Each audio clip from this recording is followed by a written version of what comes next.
and whatever. So that's my frame of reference as I come into this. We've had a wonderful week. Hopefully you've caught a couple of them. This morning we are pleased to have Lee Ross, and he's with us. Just a little bit of background on Lee. Born in New York City. I won't tell the year. Went to the original New York School of the Performing Arts and studied classical mime. And I'm going to ask him at some point to define what it's like to be a busker, which is a street performer. I really want to know what that's like when people come up to... Anyway, we'll get into that. Stand-up comedian, starred in Cirque du Soleil, Saltimbanco. Mimed in front of the Metropolitan Art Museum of Theater Studies. Metropolitan Museum. I'm getting my lines mixed up. Theater Studies in Paris. Wrote Downloading Nancy and took that to Sundance. That was in 2007, I believe. 2008. Ooh, one of the websites is wrong online. All right. That starred Maria Bello and Jason Patrick. He did a feature. He's done a number of features. One of them was Benjamin Troubles. That was your second feature, I believe? Second feature, after Downloading Nancy. He's moved to a number of spots. Some of the stuff I got from a number of different sites, and I'm not quite chronologically, but we'll get to that as it's important. Was in L.A., went into screenwriting, went to Burning Man, and was sort of astounded at the instant city of creativity that was developed and as that came into being. And I've not been to Burning Man, and I can only imagine a number of folks from Dubuque have been there a number of times. But he's developed an interest in human ecosystems that work on a planetary level, and I'm sure we're going to get into to that some as we go along. But other than the high spots I just covered, tell us a little bit about your journey from going to high school there and then into being mime, what it's like to be a busker when people come up to you and what you did there, and then Burning Man and how you sort of, this is going to be a long answer for you. Okay. Did you get that question? Are there any other Burning Man people here? Burners? Hang out with burners. Burners? Okay. Hang out with a lot of burners. We want to go. Yeah, so I know that, thank you. That was a Most unique, probably. You've done your research. I feel like a lot of artists and people, their creative journey often has to do with liberating themselves from the constraints of what family dynamics and emotional confines originally in the very formative years of whatever your youth and your beginnings were to take you to the most unexpected places in our life journey. So for me, my parents are both from Brooklyn. In New York City, the Fame School, High School of the Performing Arts, the original one, had a sister school called Music and Art, to both public schools in New York, very diverse. I'm a kid of the 80s, late 70s, 80s. So I grew up in Manhattan. Both of my parents were artists. So my dad is an illustrator and art, and my mom's an interior decorator. So I have a little weird therapist that lives in my mind, to do with art. But at a certain point, I was at my moment that hit me was I was at a camp, a sleepaway camp for the summer, and one of the counselors was a mime. And this guy, for me at 10 years old, 11 years old, I was like, this guy's got superpowers. This guy's like an X-Man. And so I knew at the end of seeing that, I was like, I got to be a mime. So I came home and I told my family and my mom, I want to be a mime. And she instantly enrolled me in therapy. I got into, at that time, there was an actual mime school in New York, and this is back when you could, this is the dirty old New York, and so I would take the subway and go to mime classes at the Richard Morris Mime Theater Company, and this is back in the days when on Fifth Avenue, the Metropolitan Museum of Art, with all those big steps, this was the premier spot for the mimes to perform, because you couldn't really speak loud because you were drowned out by the traffic. And this is also at the time period where breakdancing and you'd go, the beginnings of, breaking. And so I was a breakdancer and doing, battles, and then and going to high school performing arts. So the basic story of how I became a street performer is that I was doing a Beckett scene for theater studies, and my buddy, who was a magician, dared me to go out in soft whiteface on the streets of New York City on 6th Avenue and mess with the people on 6th Avenue. And so I would go out every day at lunch, because originally, that High School of the Performing Arts was right in Times Square. And in fact, Bill Irwin and Whoopi Goldberg were doing their one-person shows across the street from our high school. So I would often see them in their younger days coming out of their dress rehearsals and whatnot. And so as I decided after 1 year of, I didn't even make it through college. I went to Carnegie Mellon for theater, and with Blair Underwood and one of my classmates. And then I decided to go to Paris to study more movement, corporeal movement under, there were 3 or 4 mime, they were French bitter mime teachers who were all battling against one another. So there was Marceau, the School of Marceau, and Marcel Marceau would always teach his students how to do everything just like him. He was like the imitation guy. He was like, you do it like me.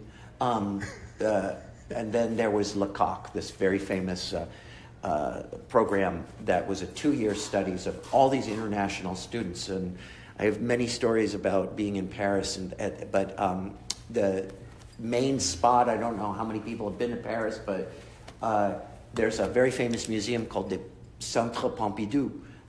So that was the spot in Paris to be a street performer. And so I arrived in Paris, and street performing and doing stand-up comedy as well. I started at the clubs in New York.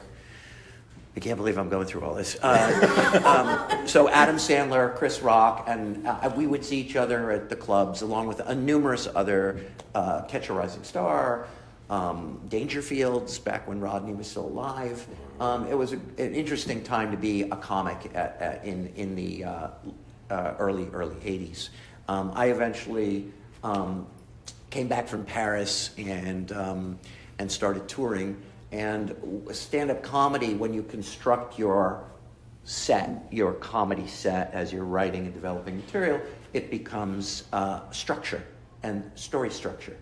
So eventually you're trying to lead people in 15 or 20 minutes down the story of topic to topic to get to your big punchline or whatever you're going to do to close. And that led to my infancy as a screenwriter, trying to write my first script before there was screenwriting software. In fact, and back when screenwriting software was a real battle, a war between Mac and PC back in the early days. You were either there's a company called Cinovation, and Steve founded this company for the Mac side of things that was pretty good for, at that time, the first screenwriting software called Scriptware for the Mac. But then there was Final Draft in its infancy. Final Draft is owned by this guy from New Jersey, Mark Madnick, and he built Final Draft, eventually absorbed other competitors, and until everything moved to being online. Celtex was the first company to really bring the cloud Okay. to screenwriting on the platform. So before that, you had to know what you were working on, and then and so my first script was like I threw it away. Like I thought, oh, it's my first script. Yeah, hey. And then it just took a little time to throw it away and then write the second script, which was like really the first one. Back at a time where the computer that I had for my second full-length feature, which I wrote in 92, 93, a psychological horror in one location, which, just purely was based on, oh my God, how many of you have seen Capturing the Freedmans, the Oscar-nominated Capturing the Freedmans? So I grew up with David Friedman in New York City. David Friedman was a child's entertainer and street performer and balloon twisting. It was part of a small community. The stuff about Community came later, but my formative years in Community, really tightly knit, are buskers and street performers and breakdancing and that world in Manhattan at that time. So Capturing the Freedmans is Andrew Jarecki. The Jareckis are incredible filmmakers, particularly documentary series, HBO. They've done some amazing stuff. The whole family are filmmakers. And David Friedman, I won't give it away, but Capturing the Freedmans was, I had an inside scoop because I knew the family and David personally, and I was one of the only people David could confide in about what was going on behind the scenes with the police, with his whole family, with what was going on in Long Island. And it was a sensational story long before OJ and whatever else was in the media before the internet. And I had some weird experiences where I was like experienced ghost phenomena in the little house that I was in the middle of nowhere anyway, the first script that I really was like, this is the story I have to tell. This is what's important for you as creators, is like, what is the story I have to tell?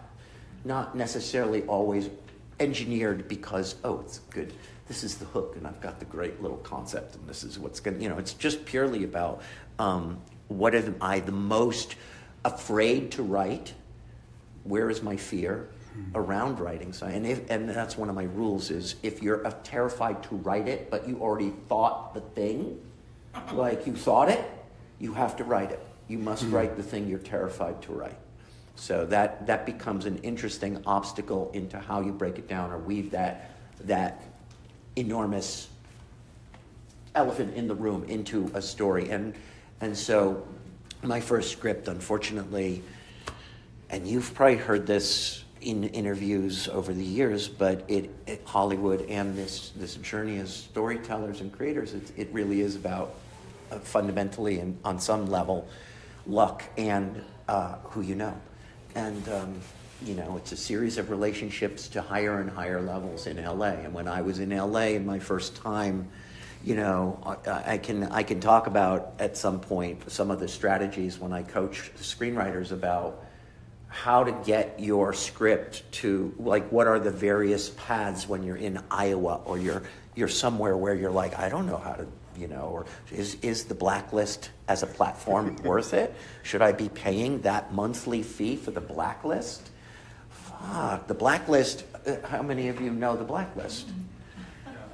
The Blacklist used to be a real thing before, the internet was like, there was the list that all the agencies kept of the 10 most sensational, unproduced movie scripts in Hollywood that get read, because everybody reads everything. Right, when an agent sends it out on the Friday, a major script, it'll go out to all the tastemakers and producers and people who want to have a look. And then the ones that don't get made, like Kiss Kiss Bang Bang for a while, was on that list. So anyway, I encourage people to have a good strategy for when they're taking out their feature script. So my first script was read by Steve Tisch. Steve Tisch is, through a connection, he won the Oscar for Forrest Gump. He's the guy who went on stage and was like, thank you, Forrest. You know. But and he's also been on Shark Tank, and oddly enough, out of the blue, I mean, I'm in the Berkshires in a house in the woods, and the phone rings, and this assistant, I pick up the hello, and it's like, please hold for Steve Tisch. And I'm just like, and suddenly there's Steve Tisch on the phone line going, Lee, I read your script. This is back in 93. Are you coming to LA? 94. I was like, yeah, I'm coming, because I was doing comedy at the time. So I had a gig in LA for the opening of City Walk.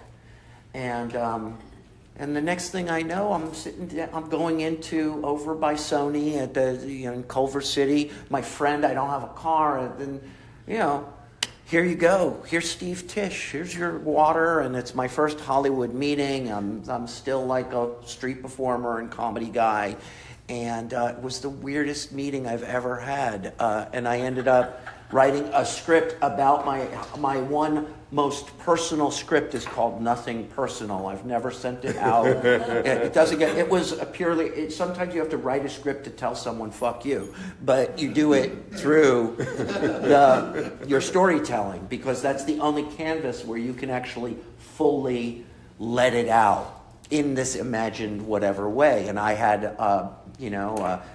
as a screenwriter, I would force myself to go to important film festivals. So at that time, with a little bit of extra money, I was like, I'm going to Sundance. I'm going there. So my first Sundance was the year of El Mariachi, which was shot on Super 16. It was Robert Rodriguez was just around. The other dramatic movie was Ruby in Paradise. That was with Ashley Judd. That year, Ruby in Paradise was like the critic drama award-winning thing. And I remember, it wasn't the Sundance of today. It was this little, like, Park City. It was small and intimate.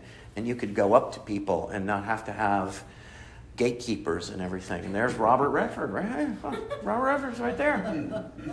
Shit, he looks good. So I was very fortunate to have some connectivity to get, and that first meeting with Steve Tisch led to someone who believes in you. Someone who says you're a good writer, and then you're like, I am. I'm a good writer. Okay, and then you go to the next thing, and so slowly, even though I still was making my living as a comic, and I was very determined to pick the lock, and even with Downloading Nancy, I still, even though I've been to Sundance with a movie with these people and thought, oh, I'm going to have a career. And then, sometimes the career that you think you're going to get doesn't materialize, even though many people are like, you're going with Maria Bello. What are you worried about? And you're going to get picked up. And then, oddly enough, this thing happened with it was the writer's strike of 2008. It was the enormous economic downturn of 2008, where every single agency fired people, like departments were culled. And so in 2008 at Sundance, nobody was buying anything. It was a terrible, terrible year. And my film was the most controversial, the most vilified film. Even though it's shot by Chris Doyle, one of the most famous cinematographers alive, even though it was the first English-speaking role for Michael Nyqvist, who passed away. Michael Nyqvist from the Girl with the Dragon Tattoo movies. He's the De Niro of Sweden. And this music video director who has worked with David Bowie's final 2 music videos, Madonna, Beck, Beyonce, this Wunderkid named, who did Chernobyl. This is his first movie, my script. And, it was, I've got Rufus Sewell. Rufus Sewell's a great guy. What a nice guy Rufus is. And And then nothing happened. Absolutely zero. We didn't get bought. Nothing happened. And it was controversial, so we were in the papers with people going, it's a dark snuff film, it's a this film, it's a that film. And, and you're lucky that they stay 99% true to your script. You're lucky if that happens in that machine. I've had meetings when I have people. There's this. I'm so sorry. I'm monologuing. I'm going to jump in a minute with it. Good. Please interrupt me. This old cliche.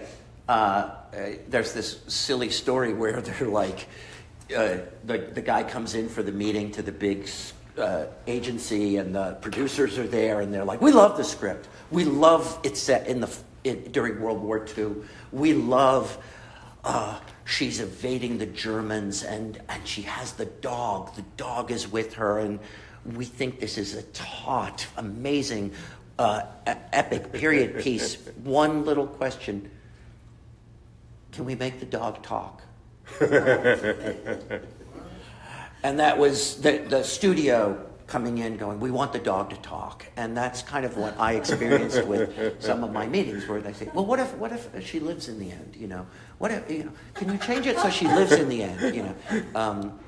Downloading Nancy is based on the true life, real first internet murder that ever happened in 1996. Sharon Lopatka, back when you knew Windows 95, you had to know DOS commands. And so when I discovered the Associated Press article about the true story of a woman who had wanted to be sexually, abused, left her husband, and there was a guy on the internet, and it was the most 4 paragraphs, and I was like, this is a love story. This is they fall in love. This is and so that became Downloading Nancy. Okay. And then somehow Holly Hunter got the script. So the first person to read Downloading Nancy, let alone how the producers, all these stupid stories, but it's always just so weird. Right now I have a famous horror director attached, John Leonetti. He did Annabelle, The Conjuring, Insidious. He's a famous cinematographer who became a really great director, specifically in the horror genre. There's Eli Roth. There's only a handful pre-Hereditary, and Leonetti. He's worked with so many amazing people. He's such a nice guy, and this is the one that I'll end it on this. So, for whatever reason, I was lucky enough to, at the time of Downloading Nancy, this is what happens. A script gets announced in the trades in some form. The attorney representing in a deferred, and somehow a very famous lit agent named Nancy Nigrosh calls out of the blue and is just like, "Are you represented?" I was like, let's get my writing partner on the phone, because for some of my stuff I've been. I was doing a lot of acting in Boulder, Colorado, and so my writing partner was my actor friend, Pamela Cumming, and she's an amazing writer herself and a wonderful actress, and so she and I did Downloading Nancy together, because if you're smart as a screenwriter, you will know when you need help, and you're willing to go, I need a woman's voice in this shit right now. I am stuck. And so I literally paid my best friend to come in and do. And that's the other part of the process, is surrendering your work and being able to be like, yeah, I don't care. You can fuck it up. Do whatever you want to do to the script. Write over me, and I'm okay.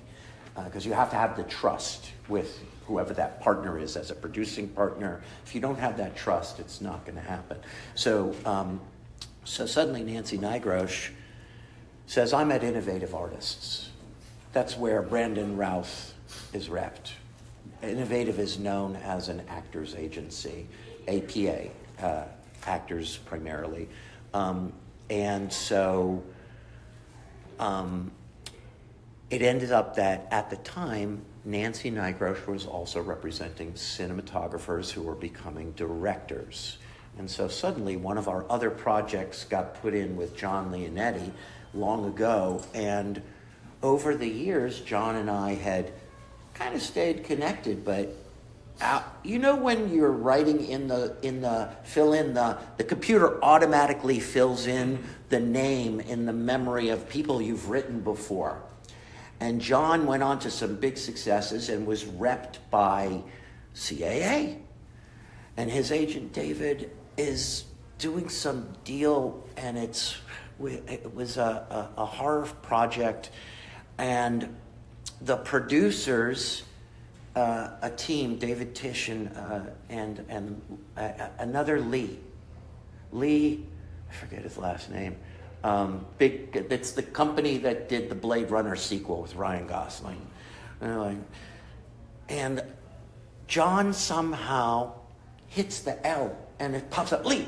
And so he just assumed it was Lee from the production company that he's dealing with his agent, CC'd. This is a CAA. Let's talk about, what's her name? The famous actress. What do you think of her? I think she'd be great. And I'm on the email, not the guy they want. It's Lee. John didn't look at the last name. And so lo and behold, I'm like, let me give this a day and think about what is my reply going to be to this hiccup, because it's been a couple of years since John and I even had. And so, and this is to the CAA agent who's like, on it, and I'm like, hey guys, I'm so glad that this mistake happened, but hi David, and John, and I just want you to know my vote is on the actual decision of, I just want to say I really would go with that thought, and I wish you much luck and success, and you're taking the high road, diplomacy, let's play that Hollywood game. And so John writes back and he's like, oh dude, autofill, and but how are you? And lo and behold, I was like, look, I think you should read this one thing that Pamela and I have. And I think you'd, as you step away from horror, when you're pigeonholed for so long doing a certain genre, you become, kind of in Hollywood. It's like, oh, he does that. So it's important for directors to expand out of their bubble. And so, so that was how John Leonetti got this project currently that I and Pamela wrote. That's a really, again, based on, write what you know. Write the thing that you are afraid to tell, and also that you will fully embody because it's in your cells, it's in your soul, whatever the way you want to, not just the John Truby technique of whatever the, so...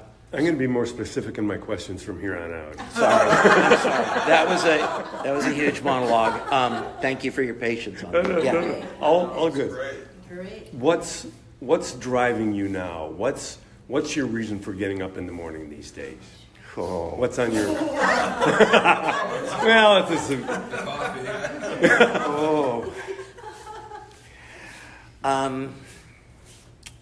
Because of the shifts in the industry that we're all experiencing, whether you're an actor, whether you're a writer, producer, whatever, all of the different elements from DEI and woke culture, cancel culture to, you guys all know Mark Bowl, the Hurt Locker, the guy who won the Oscar, producer.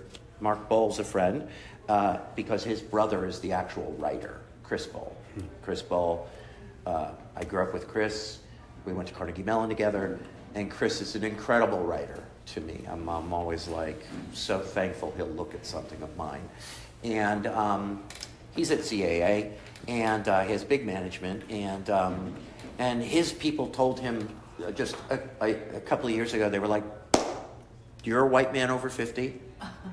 You're not getting in the room again. We want you to know. They literally said this to him. You're not getting in the room for your series, for whatever.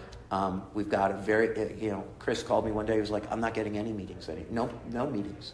And he's established. And so For me, right now, it's kind of like how to be happy with what I have in my life, and that my parents are, alive. I'm still determined in a certain way. I recently went to the History Boy Theater. Have you heard of it? In Jefferson, Iowa, in the middle of nowhere, is this amazing actor, theater director, and woodworker. He's a guy who makes furniture, high-end furniture, in the exact way they made furniture in the 1800s. He uses the tools that are made like from the 1800s. Like everything is authentic, and his studio is there adjoined like Birdman. It's a labyrinth of rooms, and it was the first theater space that actually had a woodworking studio, and it's in an old mill. And I was like, this is so good! I want to make a movie in here! It was the most incredible space where you're inspired by, the living quarters is this enormous New York style loft. It was like a football field long. And I was just like, it had a jacuzzi and a dance floor and a pool table and the Game of Thrones. And I was just like, I have to make it contained, So what motivates me these days is to find the creative path that I feel most aligned with, and then, it's kill your darlings, it's kill your babies. I have very commercial stuff. I have stuff that is like, if I told you one or two of them, you'd be like, yeah, why haven't they done that? That's a no-brainer, whatever the thing is. And I have to be very selective about in the relationships I still have been able to maintain that are in LA or New York. Because you never know who's going to end up where. In this room right here, I could be like, oh yeah, 2 years from now, you're going to be fucking doing the fucking thing. And I'll be like, oh shit, man, 2 years ago, I have one of my actors from Benjamin Troubles is, he's so hot right now. Philip Botello, what a talented dude. Philip, just so amazing. You have a problem when you come on set and you arrive late and they're in the middle of a scene that you wrote, and then you walk up and and you're quietly listening from the back as the writer, and you're like, they're not saying one freaking word that I wrote. What the hell is going on? This is not my dialogue. This is not what I wrote. And then you wait for everything to end. You come over to the director. Hey, I noticed there wasn't this guy. Oh yeah, we got. This is the actors just going for it. We got what we needed. Now we're going to let them do their thing. And so this actor, Philip Botello, amazing improviser with my actor, one of the guys from Star Trek, Deep Space Nine. He's like, yes, I'll take the role. And so you just don't know who's going to be in a couple of years from now. I'm going to be going to that feature. But for me personally, it's just been about kind of heading towards 60 and going, I just want to be, happier in some creative endeavors without it being all or nothing in Hollywood. And the capstone to that is that my producing partner, Scott Wells, a wonderful, beautiful man, when I was in LA, he grew up in Malibu. He had grown up in the industry. He was one of the few guys that I ever met who was like, look, just don't bullshit me. Just say it straight. Be real. Don't be the Hollywood cliche. The cliche is in New York, people say, go fuck yourself, but they mean have a nice day. And in LA, it's have a nice day, but they really mean go fuck yourself. Which is a funny old line. And Scott, at 35 years old, I was having a cool little dinner. I used to live in Laurel Canyon. I was like, my real actor friends, my real friends. And Scott pulled me aside and he said, you ever have blood in your stool? And I was like, dude, what do you think of this red wine? No, and I said, well, what kind of blood? Are we talking bright red or are we talking dark brown? And he said, "Oh, it's dark." And I said, "For how long have you had blood in your stool?" He's like, 3.5 months. And I was like, "You need a colonoscopy tomorrow." Like right now, and a week later, I got the text. It's just said, "Cancer, it's been fun." And within a year, Scott left the planet, and we had this great Dutch director signed to our this thriller, and everything was moving forward. And within a moment's notice, Scott, I was a pallbearer at his. I miss him so much, and so that was the moment that I realized I can't do these games in Hollywood. I can't play this. I have to go find my own center around this industry, and so that was how I left. Yeah. How long ago was that? Do you mind asking? 2012 was the year he passed. Thank you for sharing that, because grief hits, like, it can be years or it can be short term, but like I don't know. I've experienced this, whatever, you never know when it's going to hit, and I appreciate you opening up and being so vulnerable. So thank you. Thanks. Yeah. Because I'm sure we've all dealt with grief here and there, close people, whatever. So thank you. Yeah. As a segue to that, what do you do for downtime? What do you do to just kick back? Aside from the traditional, like go work out, go to the gym, go for a walk, another stupid element to my personal life is, it's too many stories, but basically I play, I represented the U.S. as a nationally ranked table tennis player. I went to England to train in table tennis when I was 15, and I trained at the Olympic Training Center at 16 years old in Colorado Springs when it was just a dust bowl. And so my downtime, my pure pleasure is playing table tennis with the 2 or 3 guys who are like older than me, all of them, but ping pong or golf as well, anything with little white balls. But yeah, so my downtime, I often play. None of the guys they're good players. They're basement players, but oddly enough, my life in table tennis, starting in Manhattan, the U.S. 5-time champion from the 50s, a man named Marty Reisman, who was an amazing player. The history of table tennis in America, nobody knows. Nobody even knows that the World Championships of Table Tennis, which is the second most played sport in the world outside of soccer, is table tennis.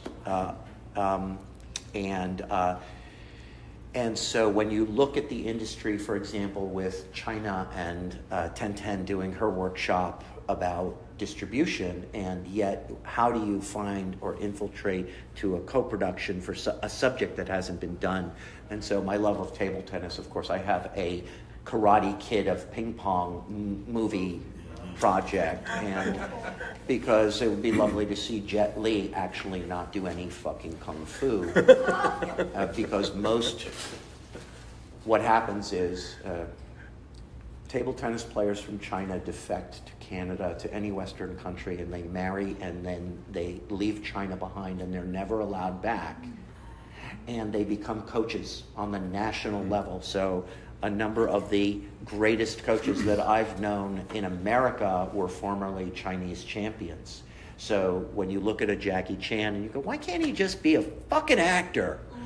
Give him a role or give him some. So I do have the other projects that are moving around, and you just try to be unattached. I should have brought my bats and a ping pong table. I would, and we could have played. Yeah, we could have hit. Yeah. I'm sure it would have been, my clock would have been clean, but you're obviously involved in a whole lot of things. Charity-wise, what are you involved with? What are a couple of projects where you give of your time and energy? Potentially finances, but I'm thinking more time, energy. Questions to you folks in just a minute. I promise. You'll get your time. So I live part-time in Fairfield, Iowa, 2.5 hours from here south. It's where David Lynch has a master's in screenwriting program, because there is a cult that my family has been involved with for aeons. In the 70s, I wouldn't call it a cult. It's lots of New Yorkers and LA people and Chicago people. So meditation has been part of my life since I'm 14 years old. I learned transcendental meditation. As a kid, I wanted to be meditation man. And meditation, any kind of mindfulness or stillful. I've sat 10-day retreats many times. Noble silence, whatever it is, and that's when and so David Lynch's philosophy around screenwriting and ideation is stillness, is that the greatest concepts come to you when your mind is most devoid of, as thoughts come and go, and they come and go, and you get used to witnessing that in a real practice. So the university started by the guru to the Beatles, the Maharishi, where Oprah brought all her people from Chicago several years ago, and Jim Carrey and other major Peter Farrelly was there a couple of years ago. I was like, yo, Peter, what's up? They bring some really great people to the Lynch program, so that's where my dad is. And our art center, called the Sondheim, a beautiful 600-seat theater, loses $350,000 every year in this economy right now. So, like many arts institutions, I spend my time strategizing and helping the board and trying to help figure out how can this be offset, this deficit. That's one of the areas that locally. And in Colorado, I've been involved in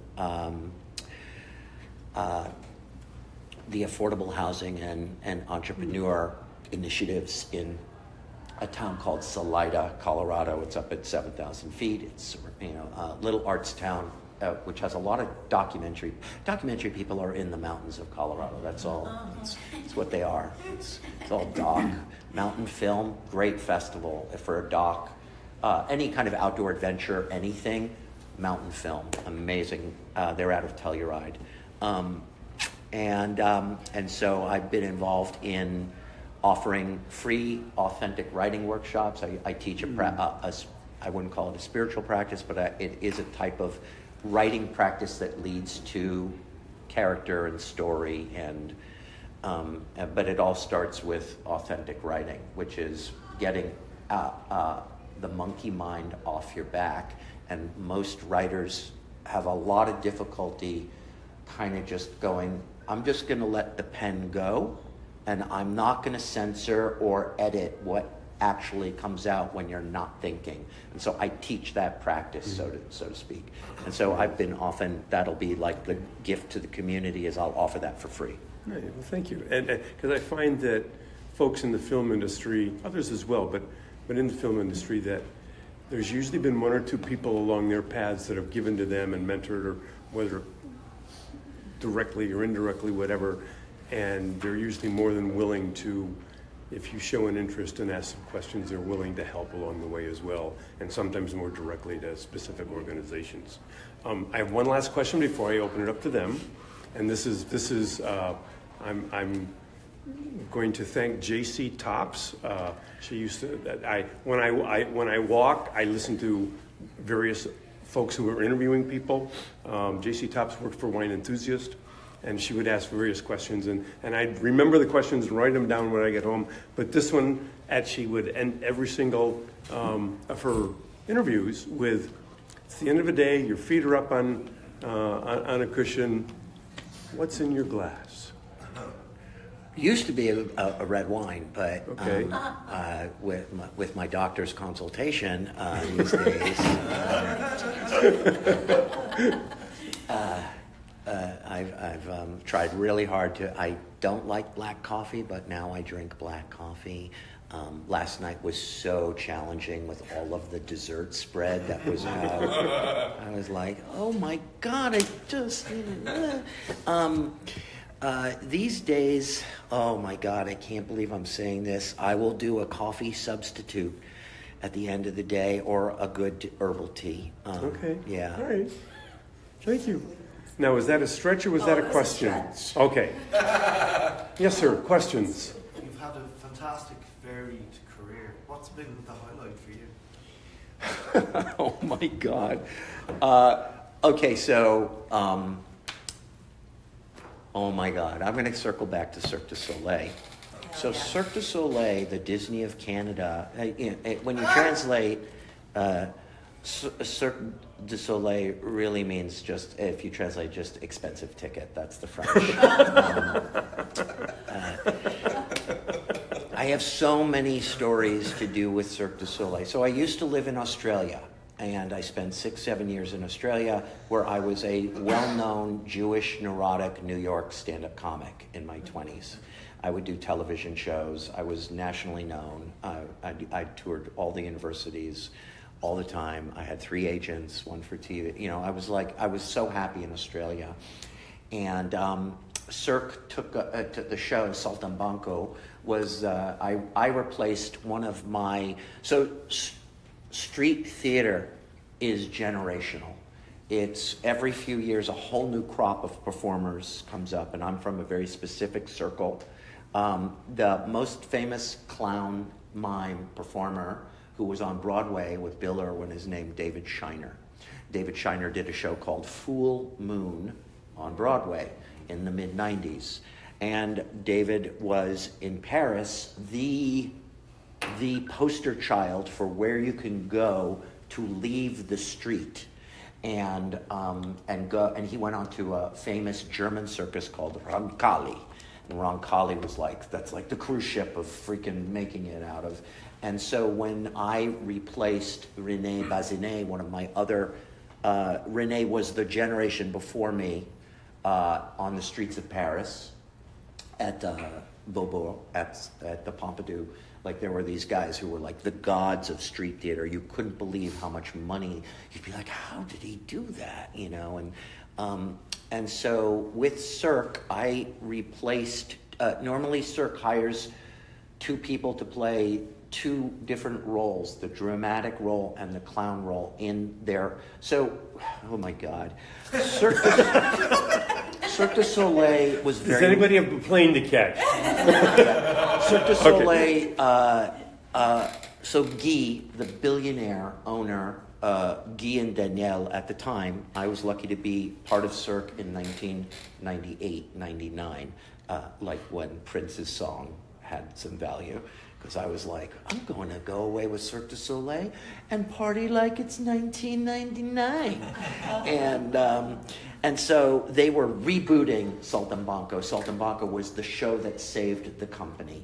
Saltimbanco played in Santa Monica. It was the simplest show with the least technical gizmos, nothing like what you'd see in Vegas. And David Shiner originally was part of Mystère, the very first Cirque du Soleil show in Las Vegas. And that's before Full Moon on Broadway with Bill Irwin.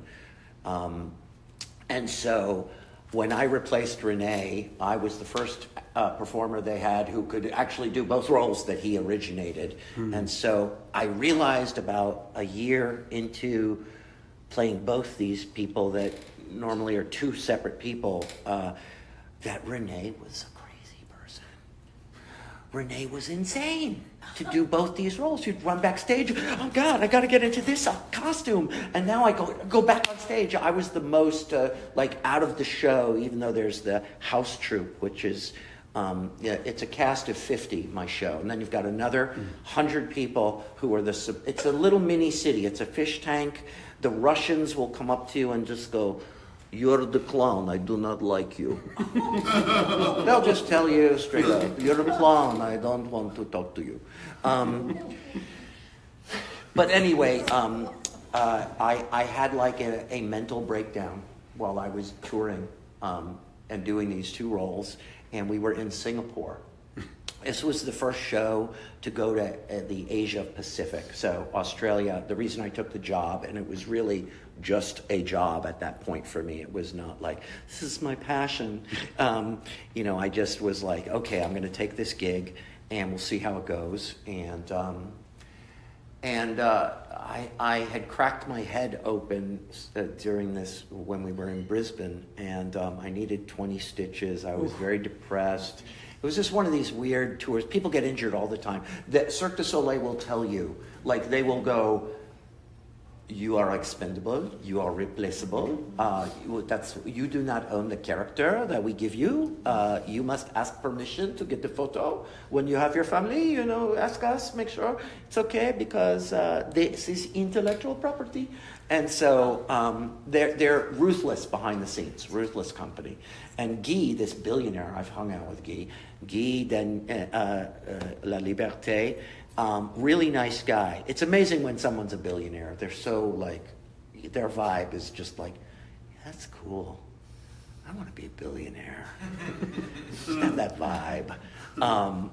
And so we got to Singapore, and I was having, as a long-term performer, street performer, and a lot of actors and people know from being in a production where you're on stage every night, it becomes mindless. Like, it's so amazing when you don't think anymore. You just are. You are the thing. You are. And so that was the only time I ever had freedom, this true sense of freedom. Otherwise, I felt imprisoned in this machine where the show must go on. And so when I had cracked my head open, I watched another clown character guy do some of my stuff, and it was like, oh, I don't, and so I really had this other voice enter my mind one night and just say, this is your last show. And I was like, oh, wow, really? And this voice was just like, yes, this is you will call the attorney tomorrow. And in Singapore, I gave notice, and then we went to Hong Kong for the very final open. So Hong Kong in 1999, 2000 was being handed over to from the British to China, and they had flown in all of the major this is to answer his question, by the way. They had flown in all the higher ups, so Guy, Hélène Larrivée, all these major people. Gilles St. Croix, one of the oldest founders, he's really just a pothead. That's the only job I really had on tour with Cirque, because honest to God, since I used to live in Australia and I knew everybody, we'd go to a city and I'd be like, I'm in town, come hang out, I need to smoke some weed. And Australia has some of the best weed I have ever smoked. And I'm not saying I'm a pot, I've really only smoked, 4 or 5 million times. But so the band, this guy, Marc and Gilles, these guys were like, on our day off, we want to play jazz and smoke weed. Can you get us some weed? And I was like, I can get you a big bag of weed. So I just became the weed dealer to the band for every city we'd go through, because they only wanted to have a day off and smoke some weed. That was like the thing.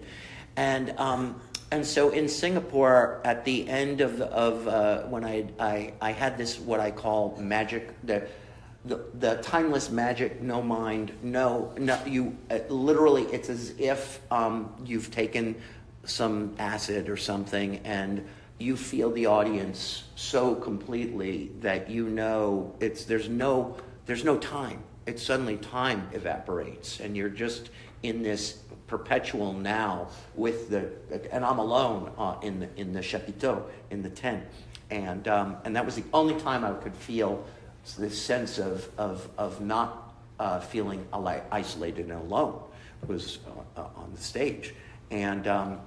And so anyway, all the higher ups in Hong Kong for opening night were there, and I never know who I'm going to choose from the audience. It's the selection process to find the right volunteers to improvise with me on stage in front of 3,000 people is challenging. It takes a while for me to find this special look and so that night, the famous celebrity, opening night is the night of celebrities. You know, one night it was Olivia Newton-John is in, Kate Blanchett one night. I got to go have drinks with Kate Blanchett and her husband, who's a screenwriter.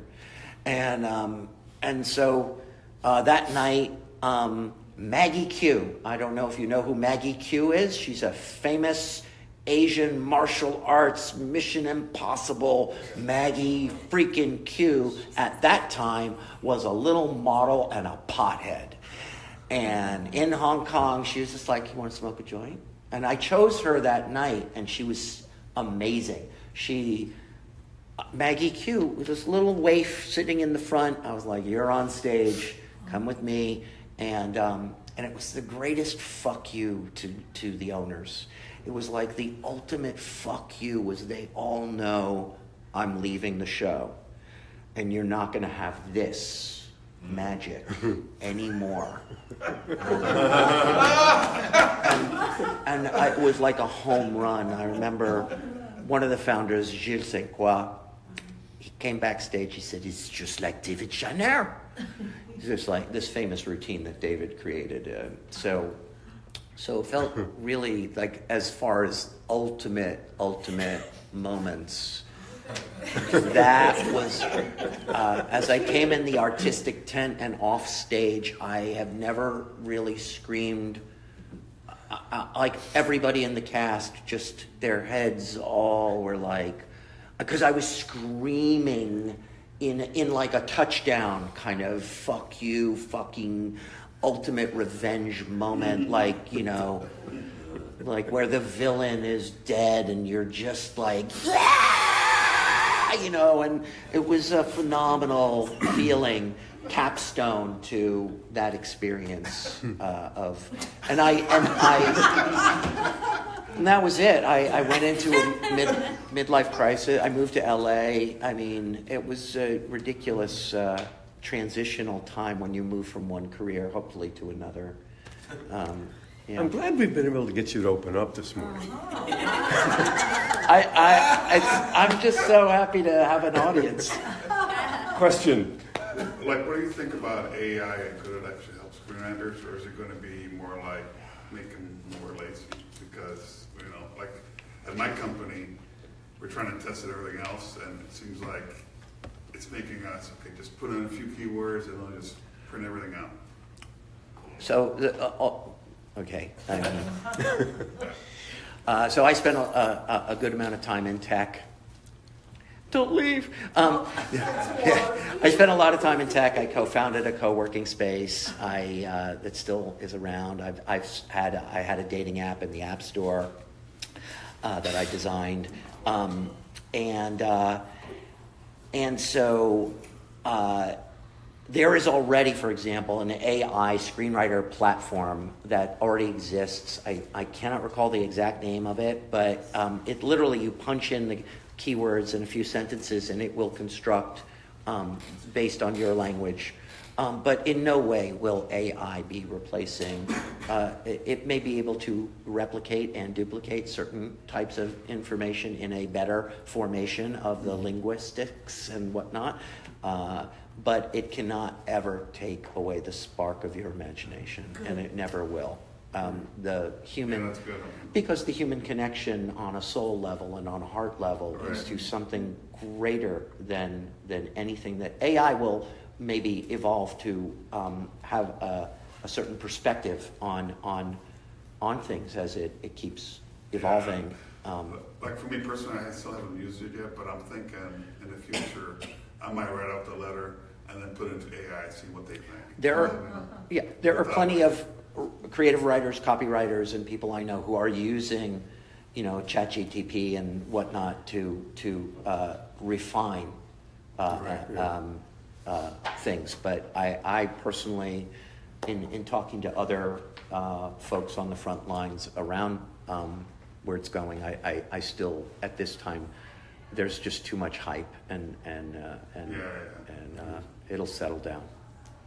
Thank you. I don't know what your schedules were. We try to keep these to an hour to allow you to get on to something else. Lee, thank you very much for your time and energy. Hopefully we had fun.